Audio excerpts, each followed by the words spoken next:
negative campaign as my brother was.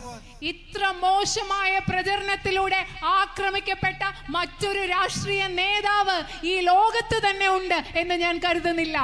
The BJP, Mr. Narendra Modi and his colleagues spent lots of money, lots of resources, social media in trying to ruin my brother's reputation.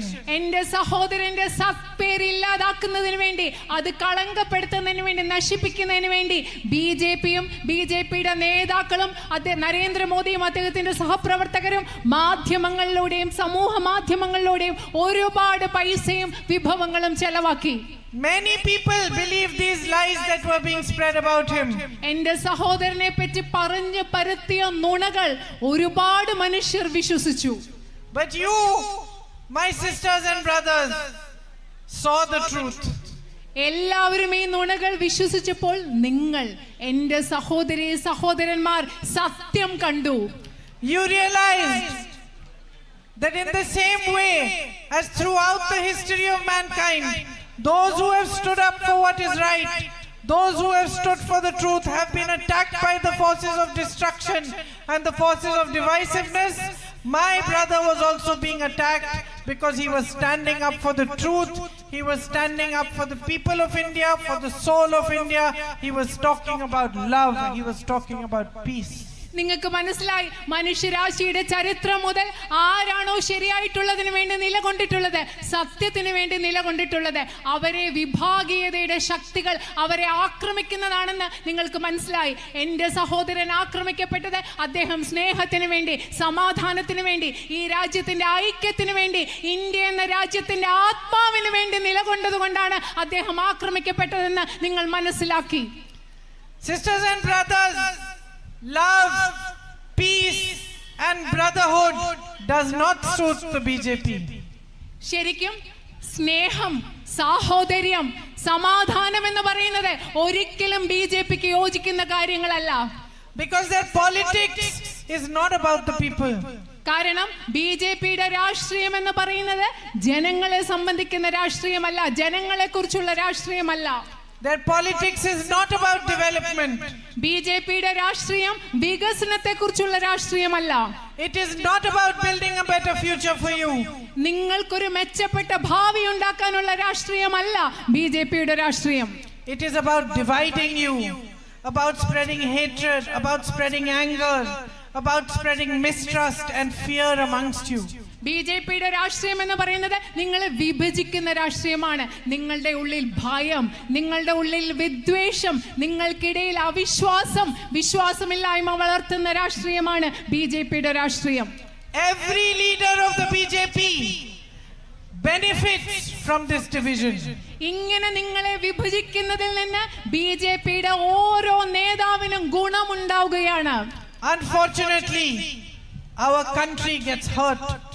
ദൗർഭാഗ്യകരമെന്ന് പറയട്ടെ, ഈ രാഷ്ട്രീയത്തിന്റെ ഫലമായി മുറിവേൽക്കുന്നത് നമ്മുടെ രാജ്യത്തിനാണ്. Unfortunately, that kind of politics keeps people behind. It does not allow them to flourish and to develop. ദൗർഭാഗ്യം എന്നവർ പറയട്ടെ, ഇത്തരം ഒരു രാഷ്ട്രീയം കാരണം ജനങ്ങൾക്ക് മുൻപോട്ട് പോകാൻ സാധിക്കില്ല, ജനങ്ങൾക്ക് നന്നായി അഭിവൃദ്ധി പ്രാപിക്കാൻ സാധിക്കുന്നില്ല. It allows leaders of the BJP and politicians like them to believe that they are no longer answerable to you for your issues, to find resolution for your problems. നിങ്ങളുടെ പ്രശ്നങ്ങൾ പരിഹരിക്കുന്നതിന്, ഉത്തരം കണ്ടെത്തുന്നതിന്, നിങ്ങളുടെ ചോദ്യങ്ങൾക്ക് നിങ്ങളോട് ഉത്തരം നൽകാൻ അവർക്ക് ആവശ്യമില്ല എന്ന് ഇത്തരം ഒരു രാഷ്ട്രീയം മൂലം ബിജെപിയുടെ നേതാക്കൾ വിശ്വസിക്കുകയാണ്. It allows them to believe that as long as they keep you divided, they can stay in power. ഈ ഒരു രാഷ്ട്രീയത്തിന്റെ ഫലമായി അവർ വിശ്വസിക്കുകയാണ്, നിങ്ങളെ എത്രമാത്രം വിഭജിക്കുന്നുവോ അത്രമാത്രം അവർക്ക് അധികാരത്തിൽ തുടരാൻ സാധിക്കുമെന്ന്. And that is the politics that we have to change today. ഇന്ന് നമുക്ക് മാറ്റേണ്ടത് അത്തരം ഒരു രാഷ്ട്രീയമാണ്. There is nothing more that is needed in our country today than progress and development. നമ്മുടെ രാജ്യത്തിന് ഏറ്റവും വേണ്ടതെന്ന് പറയുന്നത് പുരോഗതിയാണ്, വികസനമാണ്. Nothing more than a politics that focuses on you, on your problems, on how to resolve them, how to support you to move forward. നമുക്ക് വേണ്ട രാഷ്ട്രീയം എന്ന് പറയുന്നത് നിങ്ങളിൽ ശ്രദ്ധ കേന്ദ്രീകരിക്കുന്ന, നിങ്ങളുടെ പ്രശ്നങ്ങളിൽ ശ്രദ്ധ കേന്ദ്രീകരിക്കുന്ന, നിങ്ങളുടെ പ്രശ്നങ്ങൾ എങ്ങനെ പരിഹരിച്ച് നമുക്ക് മുൻപോട്ട് പോകാമെന്ന് ചിന്തിക്കുന്ന ഒരു രാഷ്ട്രീയമാണ് നമുക്ക് വേണ്ടത്. Just like a family does not need anger and hatred and fighting, nor does a society, nor does a nation. ഒരു കുടുംബത്തിൽ എങ്ങനെയാണോ നമുക്ക് ദ്വേഷം, ആളുകൾ തമ്മിലുള്ള പോരാട്ടം, യുദ്ധം, ഇതുമൊക്കെ ഒരു കുടുംബത്തിൽ എങ്ങനെയാണോ നമുക്ക് വേണ്ടാത്തത്, അതുപോലെ ഇത് നമുക്ക് സമൂഹത്തിൽ വേണ്ട, നമ്മുടെ രാജ്യത്തും മനുഷ്യരുടെ ഇടയിലുള്ള ഭിന്നിപ്പ് വേണ്ട. I have been traveling across the Wayanad Lok Sabha for the last many days. കഴിഞ്ഞ കുറച്ച് ദിവസങ്ങളായി ഞാൻ ഈ വയനാട് പാർലമെന്റ് മണ്ഡലം മുഴുവൻ യാത്ര ചെയ്തുകൊണ്ടിരിക്കുകയാണ്. And as I am traveling, I am beginning to see both things: the immense natural resources you have, the great potential that you have, and also the great troubles that you are facing. ഞാൻ ഇവിടെ യാത്ര ചെയ്തുകൊണ്ടിരിക്കുമ്പോൾ ഞാൻ രണ്ട് കാര്യങ്ങളാണ് കാണുന്നത്. ഒരു വശത്ത് നിങ്ങൾക്ക് എത്രമാത്രം പ്രകൃതി വിഭവങ്ങളുണ്ട്, അതിന്റെ അടിസ്ഥാനത്തിൽ എന്തുമാത്രം സാധ്യതകൾ ഇവിടെ ഉണ്ടെന്ന് ഞാൻ കാണുന്നു. അതേസമയം മറുവശത്ത് ഇവിടെ എത്രമാത്രം പ്രശ്നങ്ങൾ ഉണ്ടെന്നും ഞാൻ മനസ്സിലാക്കുന്നു. I have met farmers who have told me that they see no future in farming. ഞാൻ കർഷകരെ കണ്ടു, എന്നോട് കൃഷി ചെയ്യുന്നതിൽ ഒരു ഭാവിയുമില്ല എന്ന് പറഞ്ഞ കർഷകരെ ഞാൻ കണ്ടു. That despite all these beautiful crops you are growing, coffee, banana, rice, areca, beautiful spices, despite that, despite the quality being fantastic, they don't see a future for themselves. നിങ്ങൾ ഇവിടെ കൃഷി ചെയ്യുന്ന കാപ്പിയുണ്ട്, നാളികേരമുണ്ട്, തേയിലയുണ്ട്, അടയ്ക്കയുണ്ട്, അതുപോലെ നിങ്ങൾ മനോഹരമായ സുഗന്ധദ്രവ്യങ്ങൾ ഇവിടെ കൃഷി ചെയ്യുന്നു. അവയ്ക്കൊക്കെ ഏറ്റവും വലിയ ഗുണനിലവാരമുള്ളതുമാണ്. ഇതൊക്കെ ഉണ്ടായിട്ട് കൂടി നമ്മുടെ കർഷകർക്ക് ഒരു ഭാവി കാണാൻ സാധിക്കുന്നില്ല. They told me they don't get compensation if their crops become damaged due to natural disasters or rain or animal-man conflict and wild animals come and destroy them. പ്രകൃതി ദുരന്തങ്ങൾ മൂലമോ, മഴ മൂലമോ, വന്യജീവി സംഘർഷം മൂലമോ, വന്യജീവികൾ വന്ന് അവരുടെ വിള നശിപ്പിക്കുന്നത് മൂലം വിളകൾക്ക് നാശമുണ്ടാകുമ്പോൾ കർഷകർക്ക് ഒരു നഷ്ടപരിഹാരവും കിട്ടുന്നില്ലെന്നാണ് അവരെന്നോട് പറഞ്ഞത്. They told me that they don't get the right price for their crops. അവര് പറഞ്ഞത് അവരുടെ വിളകൾക്ക് വേണ്ട ന്യായമായ വില പോലും അവർക്ക് കിട്ടുന്നില്ലെന്നാണ്. That they are forced to take loans. അതുകൊണ്ട് കടമെടുക്കാൻ അവർ നിർബന്ധിതരാവുകയാണ്. And they have no support from the government. അവർക്ക് ഗവൺമെന്റിൽ നിന്ന് യാതൊരു പിന്തുണയും കിട്ടുന്നില്ല. They were shocked to hear from me that the government has waived loans of 16 lakh crore rupees for big businessmen in this nation. ഈ രാജ്യത്തെ വലിയ വ്യവസായികൾക്ക് വേണ്ടി 16 ലക്ഷം കോടി രൂപയുടെ കടം എഴുതി തള്ളിയെന്ന് ഞാൻ എന്നിൽ നിന്ന് കേട്ടപ്പോൾ അവർ ശരിക്കും ഞെട്ടിപ്പോയി. But has not given a single rupee of support to them. പക്ഷേ ഈ ഗവൺമെന്റ് ഒരു രൂപയുടെ സഹായം പോലും ഈ കർഷകർക്ക് കൊടുത്തിട്ടില്ല. I met a group of tribal sisters working in the Manrega scheme. തൊഴിലുറപ്പ് പദ്ധതിയിൽ പ്രവർത്തിക്കുന്ന ഒരു ട്രൈബൽ ആദിവാസി മേഖലയിലെ സഹോദരിമാരെ ഞാൻ കണ്ടു. They were digging a wall. അവരവിടെ ഒരു ഭിത്തി ഉണ്ടാക്കുകയായിരുന്നു. Last 12 days they were digging to build that wall. കഴിഞ്ഞ 12 ദിവസമായിട്ട് അവിടെ ഒരു മതിൽ ഉണ്ടാക്കാൻ വേണ്ടി അവർ കുഴി എടുത്തുകൊണ്ടിരിക്കുകയായിരുന്നു. I asked one of them, sister, how many children do you have? ഞാൻ ഒരാളോട് ചോദിച്ചു, സഹോദരി നിങ്ങൾക്ക് എത്ര കുട്ടികളുണ്ട്? She said she had 2 children. അവര് പറഞ്ഞു 2 കുട്ടികളുണ്ട്. I asked her, how much does she get every day for the labor that she was doing? ഞാൻ ആ സഹോദരിയോട് ചോദിച്ചു, എല്ലാ ദിവസവും ഓരോ ദിവസവും ചെയ്യുന്ന ഈ ജോലിക്ക് എത്ര രൂപയാണ് നിങ്ങൾക്ക് കിട്ടുന്നത്? She said 346 rupees. ആ സഹോദരി പറഞ്ഞത് 346 രൂപ. She told me that earlier they used to get many more jobs in Manrega, but now they hardly get any. എന്നോട് ആ സഹോദരി പറഞ്ഞത് നേരത്തെയൊക്കെ ആണെങ്കിൽ തൊഴിലുറപ്പിന്റെ ഭാഗമായിട്ട് വേറെ ഒരുപാട് ജോലി കിട്ടുമായിരുന്നു, ഇപ്പൊ ജോലി കിട്ടുന്നതും കുറഞ്ഞു എന്നാണ് പറഞ്ഞത്. Another lady standing next to her told me that where they live, it's very difficult for them to get drinking water, for them to access schools or to access any health care at all. അതിനടുത്ത് നിന്ന മറ്റൊരു സഹോദരി പറഞ്ഞത് അവര് താമസിക്കുന്ന സ്ഥലത്ത് കുടിവെള്ളം കിട്ടാൻ ബുദ്ധിമുട്ടാണ്, ആരോഗ്യ സംവിധാനങ്ങൾ കിട്ടാൻ ബുദ്ധിമുട്ടാണ്, ആശുപത്രിയിൽ പോകാൻ ബുദ്ധിമുട്ടാണ്, നല്ല വിദ്യാഭ്യാസ സ്ഥാപനങ്ങളിൽ പോകാൻ ബുദ്ധിമുട്ടാണെന്ന് പറഞ്ഞു. Then I met some small businessmen, like the people who would own this marigold gold factory shop or this bakery and cool bar, like that. ഞാൻ കുറച്ച് ചെറിയ വ്യവസായികളെ, കച്ചവടക്കാരെയുണ്ട്. ഇവിടെയുള്ള മാരിഗോൾഡ് ഫാക്ടറി, അതുപോലെ ഈ ബേക്കറി ആൻഡ് കൂൾ ബാർ, അതുപോലെയുള്ള സ്ഥാപനങ്ങളുടെ ഉടമസ്ഥർ കുറച്ച് പേരെ ഞാൻ കണ്ടു. And they told me that we suffered maximum during COVID. We were the ones who suffered more than anything else when there was COVID, and before that when there was demonetization by the Modi government. അവരെന്നോട് പറഞ്ഞത് Covid വന്ന സമയത്ത് ഏറ്റവും കൂടുതൽ ബുദ്ധിമുട്ടിയത് ഞങ്ങളാണ്, ഏറ്റവും കൂടുതൽ പ്രയാസം ഞങ്ങൾക്കാണ് ഉണ്ടായത്. അതുമാത്രമല്ല, കോവിഡിന് മുമ്പ് നോട്ട് നിരോധനം വന്നപ്പോഴും ഏറ്റവും കൂടുതൽ ബുദ്ധിമുട്ടിയത് ഞങ്ങളാണ്. They said today it is becoming so difficult to earn because we have to pay GST, and now we also have to pay GST on rent. അവര് പറഞ്ഞു, ഇന്ന് ജീവിക്കാൻ ഞങ്ങൾക്ക് വലിയ ബുദ്ധിമുട്ടാണ്, കാരണം ഞങ്ങൾക്ക് ചരക്ക് സേവന നികുതി GST കൊടുക്കണം. അതുമാത്രമല്ല, ഇപ്പൊ ഞങ്ങൾ കൊടുക്കുന്ന വാടകയിലും ഞങ്ങൾക്ക് GST കൊടുക്കണം. Last night when I was going back, I stopped at a homestay. ഇന്നലെ രാത്രി ഞാൻ തിരിച്ചു പോകുമ്പോൾ ഒരു ഹോം സ്റ്റേയിൽ ഞാൻ പോയി. അവിടെ നിർത്തി. A young woman was running it with her mother and her daughter. ഒരു ചെറുപ്പക്കാരിയായ സ്ത്രീ ആ സ്ത്രീയുടെ അമ്മയോടും മകളോടൊപ്പമാണ് ആ ഹോം സ്റ്റേ നടത്തിക്കൊണ്ടിരുന്നത്. I felt so proud of them. It was a beautiful homestay, very clean, very nice. വളരെ മനോഹരമായ ഒരു ഹോം സ്റ്റേ ആയിരുന്നു, നല്ല വൃത്തിയുള്ള, നല്ല ഭംഗിയുള്ള. എനിക്ക് അവരെ കുറിച്ച് അഭിമാനം തോന്നി. And I could see that they were also proud of it. എനിക്ക് മനസ്സിലാക്കാൻ സാധിച്ചത് എന്താ, ആ ഹോം സ്റ്റേ നടത്തുന്നതിൽ അവർക്കും അഭിമാനമുണ്ടായിരുന്നു. They took a loan to make it. അത് ഉണ്ടാക്കാൻ വേണ്ടി, ആ ഹോം സ്റ്റേ കെട്ടിടം ഉണ്ടാക്കാൻ വേണ്ടി അവരൊരു കടമെടുത്തു, വായ്പ എടുത്തു. But they told me with sadness in their eyes that for the last 3 months they have not had a single guest. പക്ഷെ കണ്ണുകളിൽ വിഷമത്തോടുകൂടി അവരെന്നോട് പറഞ്ഞു, കഴിഞ്ഞ 3 മാസമായിട്ട് ആ ഹോം സ്റ്റേയിൽ താമസിക്കാൻ ഒരാൾ പോലും വന്നിട്ടില്ല. The lady said, I have to pay my staff. ആ സ്ത്രീ എന്താ പറഞ്ഞത്, എനിക്ക് ഇവിടെ ജോലിക്ക് നിർത്തിയിട്ടുള്ള ആളുകൾക്ക് ശമ്പളം കൊടുക്കണം. I have to pay back my loan. എന്റെ കടങ്ങൾ എനിക്ക് തിരിച്ചടയ്ക്കണം. I have to pay for my daughter's studies. എന്റെ പെൺകുട്ടിയുടെ പഠനത്തിന് വേണ്ടി എനിക്ക് പൈസ വേണം. And I'm worried. എനിക്ക് വിഷമമുണ്ട് ഇപ്പോ. She had almost tears in her eyes when she was speaking. ഇത് പറഞ്ഞപ്പോ ആ സ്ത്രീയുടെ കണ്ണിലെ കണ്ണുനീരോടുകൂടിയാണ് ഇത് പറഞ്ഞത്. So I see that you have potential. You want to work. You create your own entrepreneurship.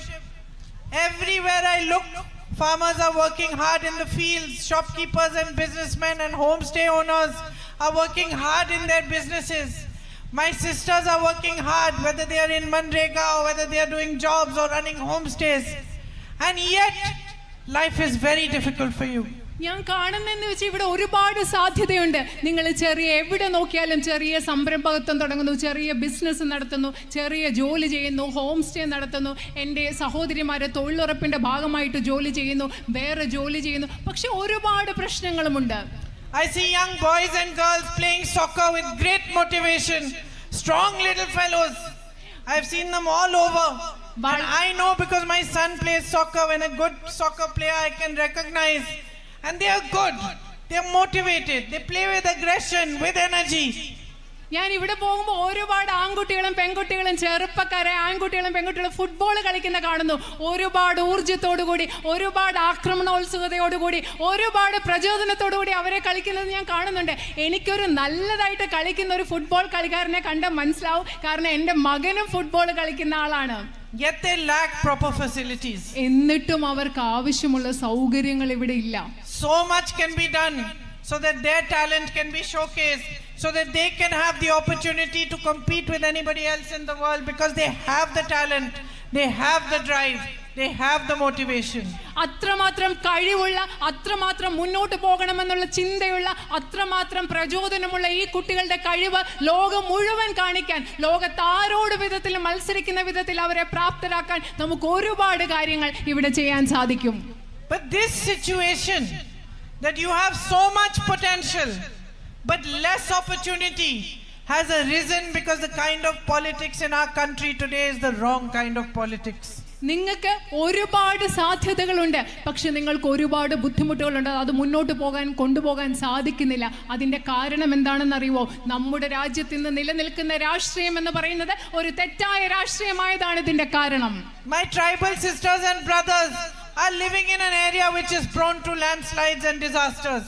അതുപോലെ തന്നെ പ്രകൃതി ദുരന്തങ്ങളും മണ്ണിടിച്ചിലുകളും ഒക്കെ ഉണ്ടാവാൻ സാധ്യതയുള്ള സ്ഥലത്താണ് എൻ്റെ ആദിവാസി സഹോദരന്മാർ താമസിക്കുന്നത്. They still have not got the rehabilitation that they should have got from 2018 and 2019.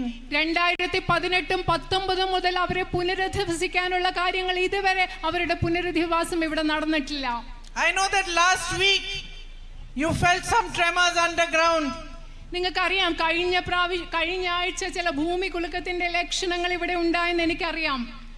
And felt afraid that maybe some other disaster is coming your way. നിങ്ങൾ പേടിച്ചു, ഇനി മറ്റേതെങ്കിലും പ്രകൃതി ദുരന്തം വരാൻ പോയോ എന്ന് നിങ്ങൾ പേടിച്ചു എന്നും എനിക്കറിയാം.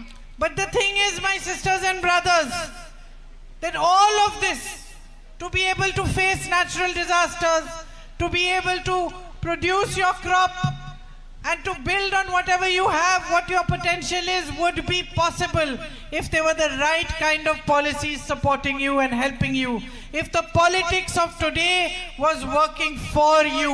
ശരിക്കും നിങ്ങൾ നേരിടുന്ന എല്ലാ പ്രശ്നങ്ങളും, പ്രകൃതി ദുരന്തങ്ങൾ വരുമ്പോൾ നിങ്ങളെ സഹായിക്കുന്ന, നിങ്ങൾക്ക് പിന്തുണ നൽകുന്ന, നിങ്ങളുടെ പ്രശ്നങ്ങൾ പരിഹരിക്കാൻ ഒക്കെ നമുക്ക് സാധിക്കുമായിരുന്നു. ഈ രാജ്യത്ത് നിങ്ങളിൽ ശ്രദ്ധ കേന്ദ്രീകരിക്കുന്ന ഒരു യഥാർത്ഥത്തിലുള്ള ശരിയായ രാഷ്ട്രീയം ഇവിടെ ഉണ്ടായിരുന്നെങ്കിൽ നമുക്കിത് കഴിയുമായിരുന്നു.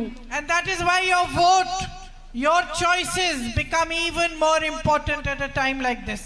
അതുകൊണ്ടാണ് ഇന്നത്തേതുപോലെയുള്ള ഒരു കാലത്ത് നിങ്ങളുടെ തീരുമാനങ്ങൾ, നിങ്ങളുടെ തെരഞ്ഞെടുപ്പുകൾ, നിങ്ങളുടെ വോട്ട് എന്ന് പറയുന്നത് എല്ലാറ്റിനേക്കാളും പ്രധാനപ്പെട്ടതാവുന്നത്. My brother worked very hard to voice your grievances, to ask for your rights, to demand them, to fight for them in the last 5 years. എന്റെ സഹോദരൻ കഴിഞ്ഞ 5 വർഷങ്ങളായി നിങ്ങളുടെ ശബ്ദം ഉയർത്താൻ വേണ്ടി, നിങ്ങളുടെ ആവശ്യങ്ങൾക്ക് വേണ്ടി അദ്ദേഹം ഒരുപാട് പോരാടിയിട്ടുണ്ട്.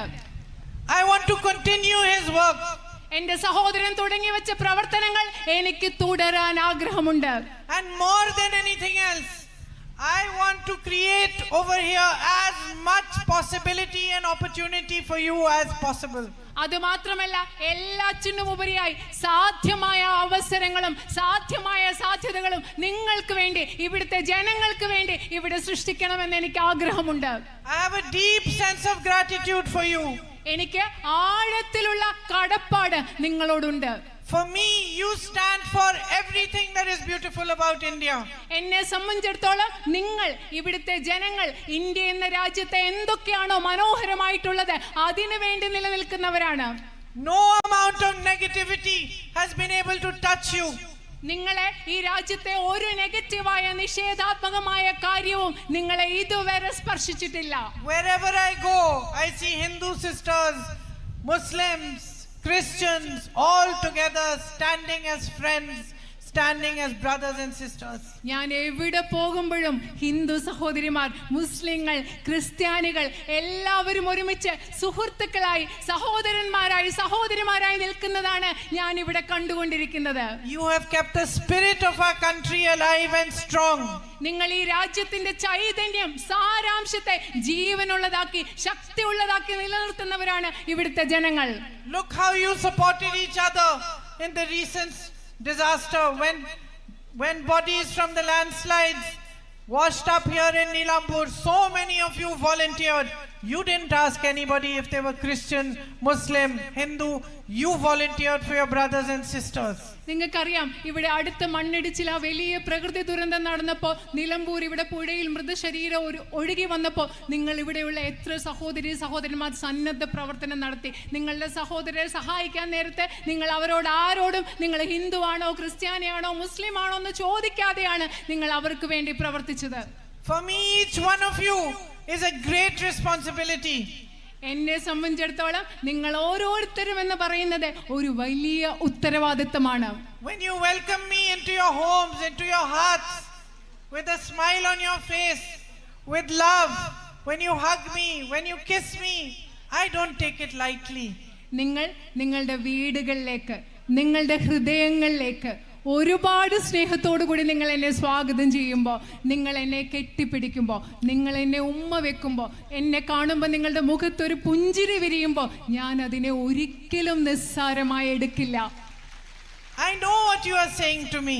നിങ്ങൾ എന്നോട് എന്താണ് പറയുന്നതെന്ന് എനിക്കറിയാം. You are saying we trust you. നിങ്ങൾ എന്നോട് പറയുന്നത് ഇതാണ്, ഞങ്ങൾ നിങ്ങളെ വിശ്വസിക്കുന്നു എന്നാണ് നിങ്ങൾ എന്നോട് പറയുന്നത്. And you are saying that you expect at the very least that I should respect the love you give me. അതുമാത്രമല്ല, നിങ്ങൾ എന്നോട് പറയുകയാണ്, ഞങ്ങൾ നിങ്ങൾക്ക് തരുന്ന സ്നേഹത്തെ നിങ്ങൾ ബഹുമാനിക്കണം എന്നുകൂടി നിങ്ങൾ പ്രതീക്ഷിക്കുകയും പറയുകയും ചെയ്യുകയാണ്. And I want to tell you today that I have the deepest respect for the love you give me. ഞാൻ ഇന്ന് നിങ്ങളോട് പറയാൻ ആഗ്രഹിക്കുന്നു, നിങ്ങൾ എനിക്ക് നൽകുന്ന സ്നേഹത്തോട് എനിക്ക് ആഴത്തിലുള്ള ബഹുമാനമുണ്ട് എന്ന് ഞാൻ പറയുകയാണ്. That no human being can ask for more than what you give me. നിങ്ങൾ എനിക്ക് എന്ത് നൽകുന്നോ അതിൽ കൂടുതൽ ഒരു മനുഷ്യനും ചോദിക്കാൻ സാധിക്കാത്തതാണ് നിങ്ങൾ എനിക്ക് നൽകുന്നത്. You don't know me. നിങ്ങൾക്ക് എന്നെ അറിയില്ല. You have seen me from far. നിങ്ങൾ എന്നെ ദൂരത്ത് നിന്നാണ് കണ്ടിട്ടുള്ളത്. But when I come to you, you treat me like your daughter, like your sister, like a mother. പക്ഷെ ഞാൻ നിങ്ങളുടെ അടുത്തേക്ക് വരുമ്പോൾ നിങ്ങൾ എന്നെ നിങ്ങളുടെ മകളെ പോലെ, സഹോദരിയെ പോലെ, അമ്മയെ പോലെയാണ് നിങ്ങൾ എന്നെ കണക്കാക്കുന്നത്. What greater honor can I ask for? ഇതിലും വലിയ, ഏറ്റവും വലിയ ഏത് ആദരവാണ് എനിക്ക് കിട്ടാനുള്ളത്? And my sisters who are here, the ones who have children, will understand. എൻ്റെ സഹോദരിമാർ ഇവിടെയുള്ളവർ, പ്രത്യേകിച്ചും കുഞ്ഞുങ്ങളുള്ളവർക്ക് അത് മനസ്സിലാവും. That when you become a mother, you put yourself behind. കാരണം അമ്മയാകുമ്പോൾ നമ്മളെ പുറകിലോട്ടങ്ങ് മാറ്റി വെക്കും. You know you have to protect your children. You have to look after your children. If they are unwell, if they are upset, if there's any problem, you have to be there first, and your own problems are second.